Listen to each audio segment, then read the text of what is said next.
Show ng Econin at cast ng Lavender Fields sa Bacolod. Inulan. Fans, basang sisiw na.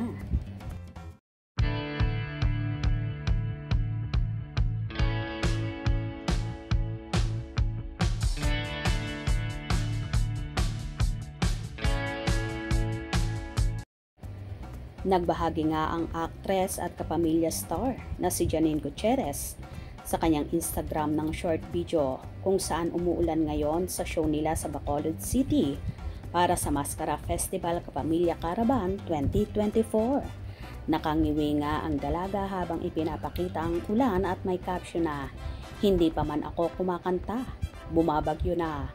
I hope you guys are okay outside. Silong muna." Kung saan ipinakita rin ng dalaga na kahit ang paa niya ay basang-basa na sa agos ng ulan.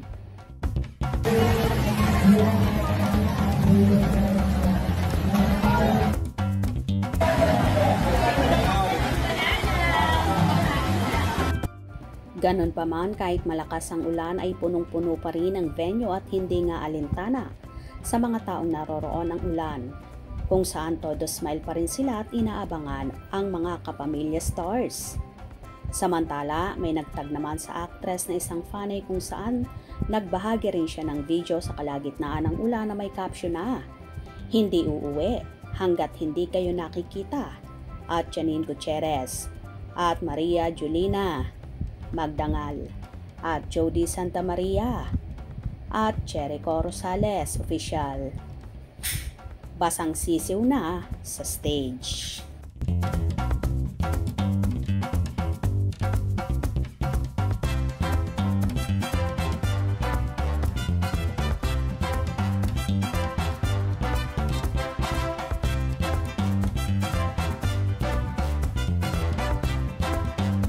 Bumagyo man or lumakas ang buhos ng ulan, ay hindi pa rin patitinag ang ating mga kababayan sa Bacolod para masilayan lang at makita ng personal ang kanilang mga iniidolo, lalong higit ang mga cast ng hit seryeng Lavender Fields at ang magjowa ng sina Janine Gutierrez at Jericho Rosales na inaabangan na ng lahat ang mga pasabog na pakailig.